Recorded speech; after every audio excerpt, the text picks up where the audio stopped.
The nurse told me my children were probably fine. Probably. That word didn't belong anywhere near my life. If you're here with me, just settle in for a minute. Grab something to drink.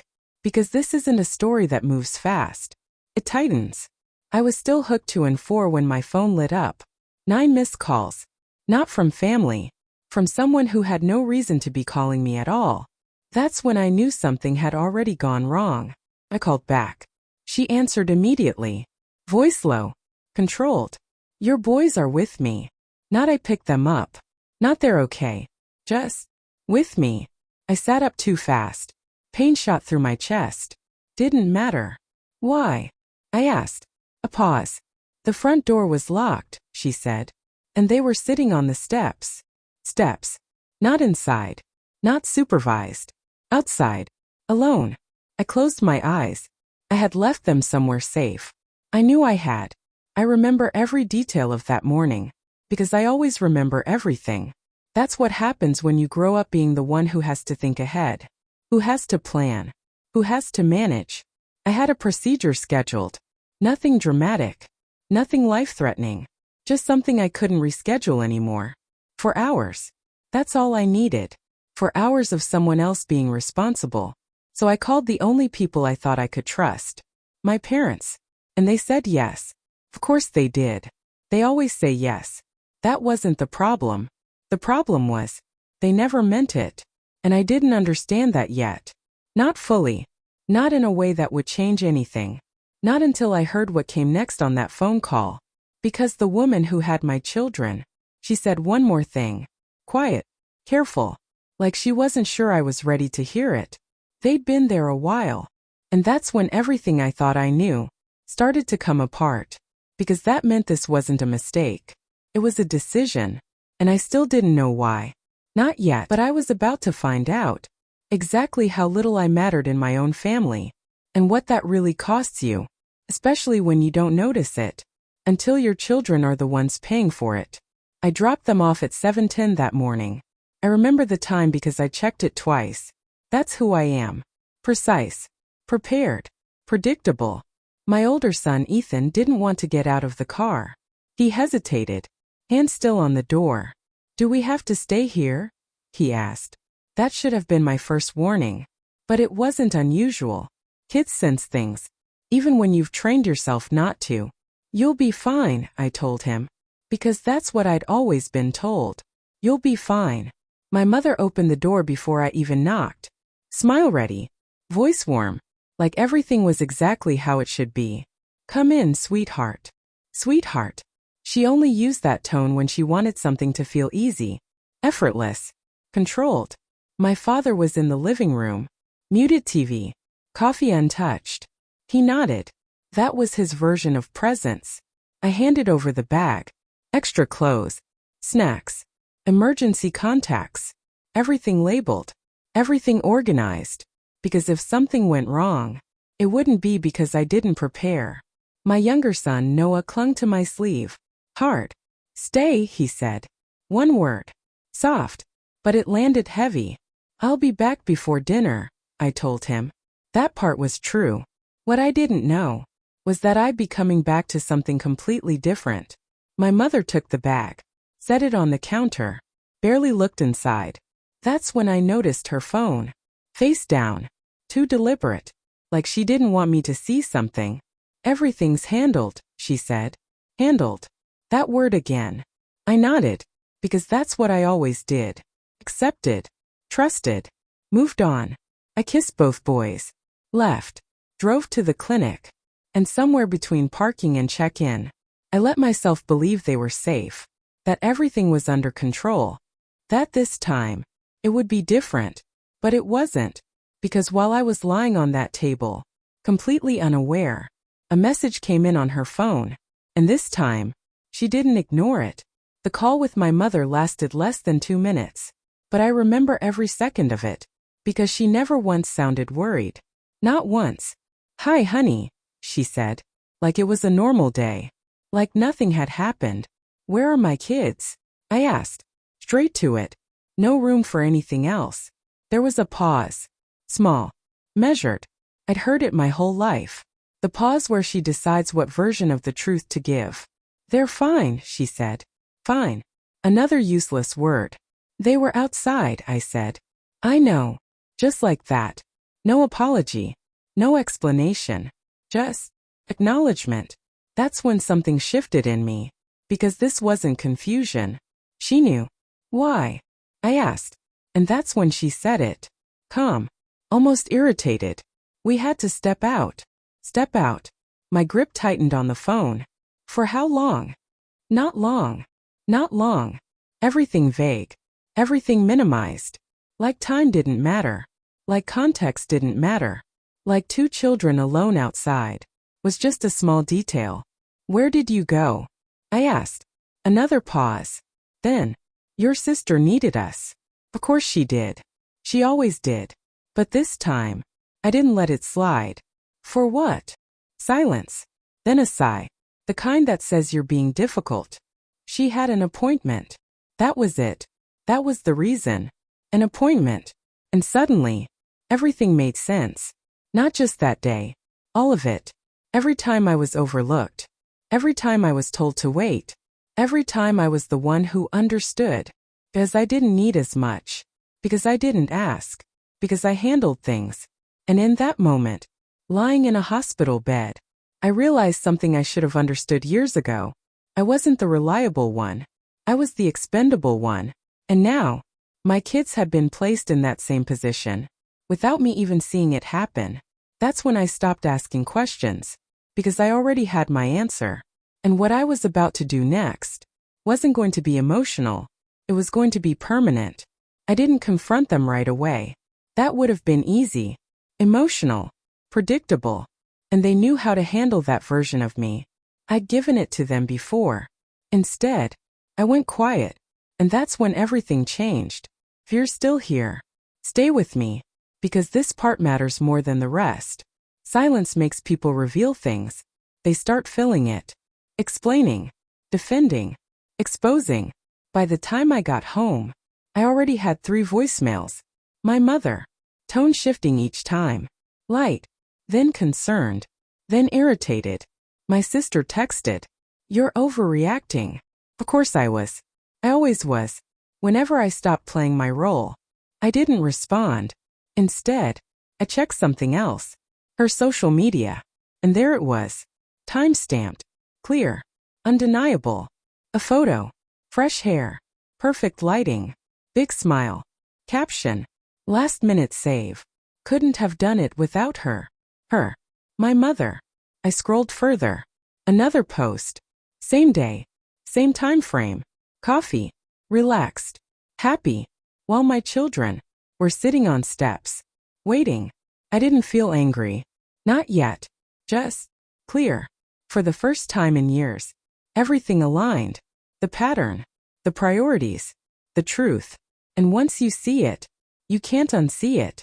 That's when I started making calls. Not to them. To people who actually solved problems. Because this wasn't about arguing anymore. It was about changing access. And once I started, I didn't stop. By the next morning, everything had already shifted. Not emotionally. Structurally. That's the difference. I changed the locks first. Not out of anger. Out of clarity. Keys aren't about trust. They're about permission. And I had given mine to the wrong people. Then came the school. Forms. Lists. Names. I crossed theirs out. Slowly. Deliberately. Like removing something that should have never been there. No hesitation. No second thoughts.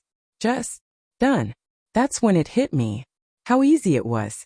Not emotionally, but practically. All those years of thinking I was stuck. And it was just paperwork. Calls started coming in again. More aggressive this time. More demanding. Because silence makes people uncomfortable. Especially when they're used to control.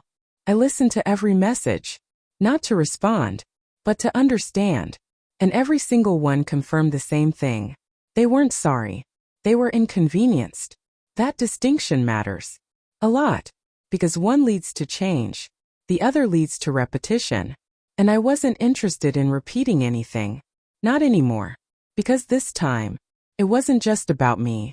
It was about who had access to my children. And once that line gets crossed, you don't redraw it. You erase it. Completely. They showed up 4 days later. Of course they did. They always believe proximity fixes everything. Like being physically present undoes everything that happened before. I saw the car pull in. Didn't rush. Didn't react. Just watched. That's something I learned recently. Observation gives you power. They walked up like nothing had changed. Confident. Certain. Until the key didn't work. That moment was quiet, but it said everything. They knocked. I waited. Counted. Then opened the door. No tension in my voice. No emotion. Just control. "What is this?" my mother asked. "This," I said, "is what happens when trust breaks." I showed her the documents. One by one. Each one removing something. Access. Authority. Assumption. My sister tried to interrupt. Of course she did.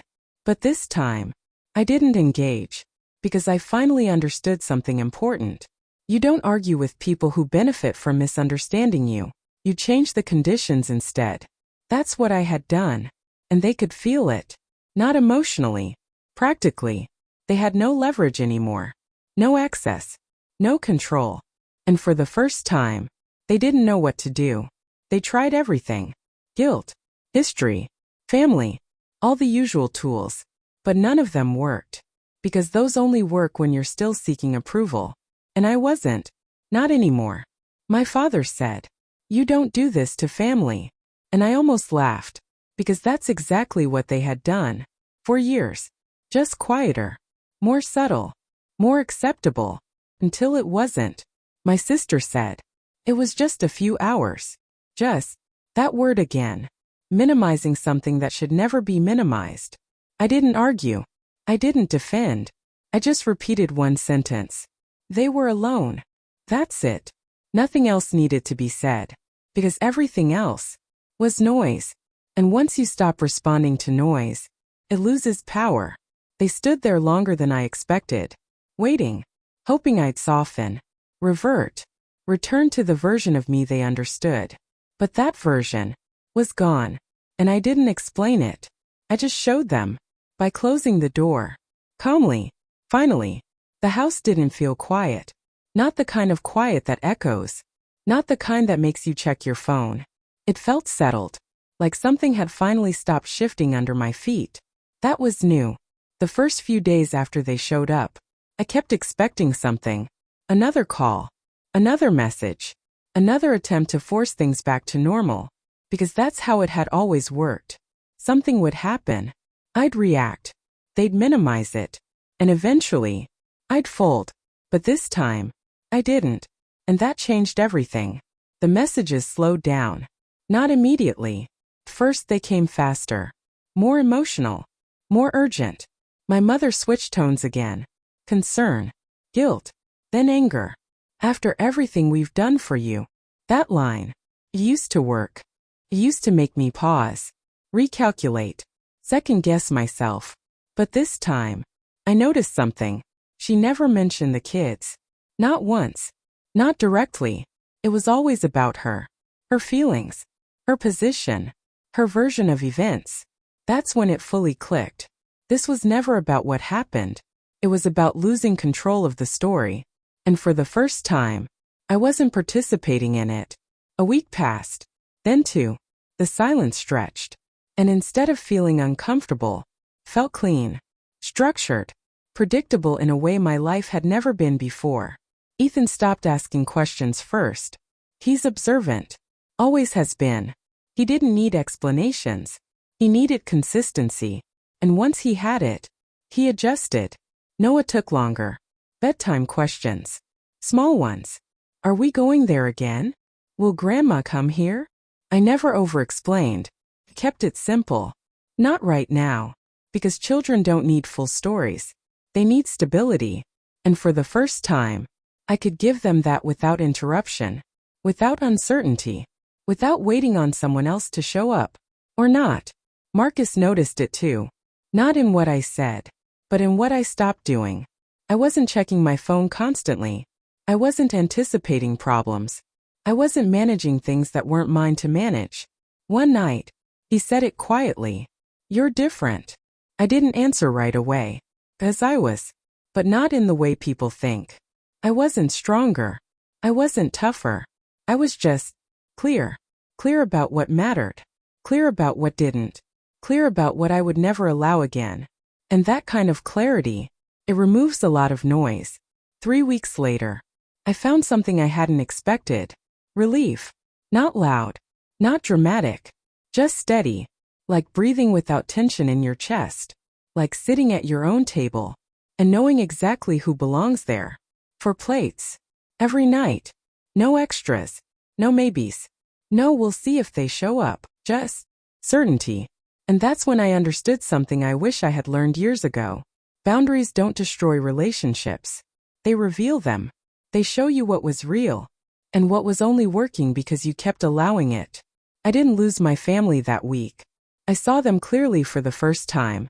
And once you see clearly, you don't go back to guessing. You don't go back to hoping. You don't go back to probably fine. Because probably is where the damage starts. And certainty, that's where it ends. So no, the door didn't just close that day. It stayed closed. Quietly. Completely. And on the other side of it, there was no chaos. No guilt. No second guessing. Just a home. Finally. A real one. And if there's one thing this whole thing taught me, it's this. The hardest decisions don't feel powerful when you make them. They feel quiet. Uncomfortable.